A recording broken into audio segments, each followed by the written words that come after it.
भारत ने फिलिस्तीनी नागरिकों को मदद भेजी है। पीएम मोदी ने फिलिस्तीन के राष्ट्रपति महमूद अब्बास से फोन पर बात करके गजा पट्टी की स्थिति का जायजा भी लिया है। पीएम ने ट्वीट करते हुए लिखा कि फिलिस्तीनी प्राधिकरण के राष्ट्रपति महामहिम से बात की।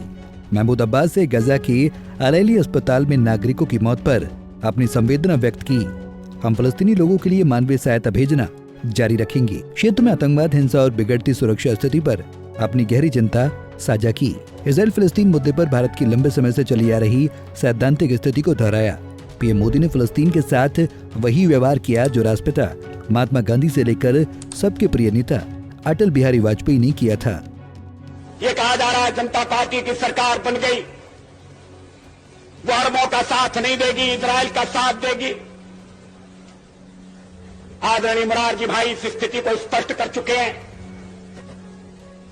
गलतफहमी को दूर करने के लिए मैं कहना चाहता हूं कि हम हर एक प्रश्न को गुण और अवगुण के आधार पर देखेंगे,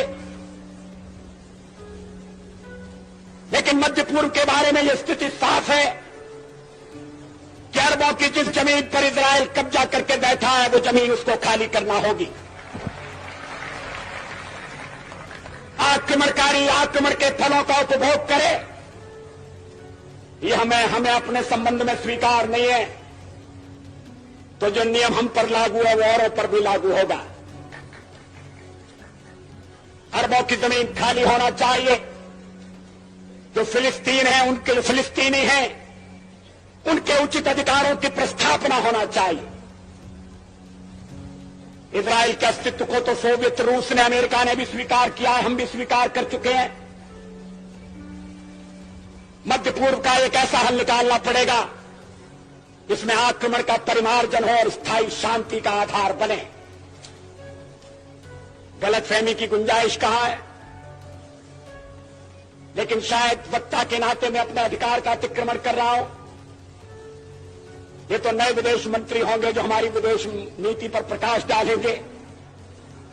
कुछ कहना होगा तो आदरणीय मोरारजी भाई कहेंगे, लेकिन मेरा संबंध एक ऐसी पार्टी से रहा है कि जिसका हवा खड़ा करके चुनाव में ये कहा जाता था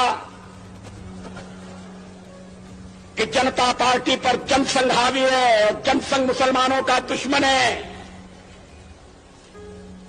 कोई इस झूठे प्रचार में नहीं आया, ये बड़ी खुशी की बात है। भारत ने अंतर्राष्ट्रीय राजनीति के मंच पर अपना रुख बिल्कुल साफ कर दिया कि वो एक स्वतंत्र राज्य फिलिस्तीन की खुलकर वकालत करता है। वो उसका सदियों से पक्षधर है, लेकिन आतंक का पक्षधर नहीं है। 7 अक्टूबर 2023 को हमास ने जब इजराइल पर बर्बरतापूर्ण हमला किया था तो इसकी पीएम मोदी ने कड़े शब्दों में निंदा की थी। देश के तमाम लोग सकते में थे कि क्या भारत इजराइल हमास युद्ध में खुलकर इजराइल का साथ देने वाला है, पर ऐसा नहीं हुआ। भारत ने वैश्विक स्तर पर अपना आधिकारिक पक्ष रखा, जिसमें कहा गया कि भारत इजराइल फिलिस्तीन विवाद में 2 स्टेट सॉल्यूशन का पैरोकार है। इससे तर वो और कुछ भी नहीं सोचता। पर जानकारों का मानना है कि अरब देशों ने पीएम नरेंद्र मोदी की हमास हमले की आलोचना पर ध्यान दिया है, भारत के आधिकारिक रुख पर नहीं। हाँ, ये सही है कि पीएम मोदी ने इजराइल पर हमास के आतंकी हमले की कड़ी निंदा की थी। पीएम ने ट्वीट करते हुए लिखा था कि इजराइल में आतंकवादी हमलों की खबर से गहरा सदमा लगा है। हमारी संवेदनाएं और प्रार्थनाएं निर्दोष पीड़ितों और उनके परिवारों के साथ हैं। हम इस कठिन समय में इजराइल के साथ एकजुटता से खड़े हैं। भारत के कहने का मकसद है कि हिंसा किधर से भी हो, हिंसा की कड़ी निंदा की जाएगी। कुल मिलाकर कहा जा सकता है कि भारत ने इजराइल हमास में अपनी वसुदैव कुटुंबकम की अवधारणा का अंगीकृत किया है। पर क्या यह अवधारणा इजराइल के पीएम बेंजामिन नेतन्याहू को रास आ रही होगी? जाहिर सी बात है, नहीं। उनको तो वो देश पसंद आ रहे होंगे जो इस लड़ाई में हथियार सप्लाई करने का काम कर रहे होंगे, पर भारत ऐसा नहीं करेगा। भारत की छवि नहीं है कि वो खून का दरिया पार करके अपने कूटनीतिक रिश्ते बरकरार रखे। यही संदेश पीएम मोदी ने G20 संसदीय अध्यक्षों की शिखर सम्मेलन को संबोधित करते हुए दिया था।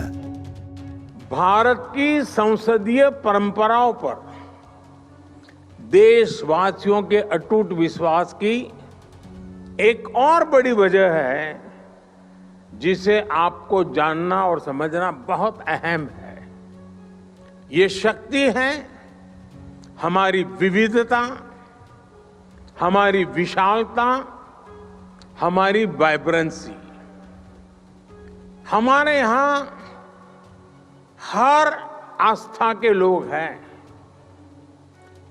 सैकड़ों तरह का खान पान, सैकड़ों तरह का रहन सहन हमारी पहचान है। भारत में सैकड़ों भाषाएं बोली जाती हैं। हमारे यहाँ सैकड़ों बोलियां हैं।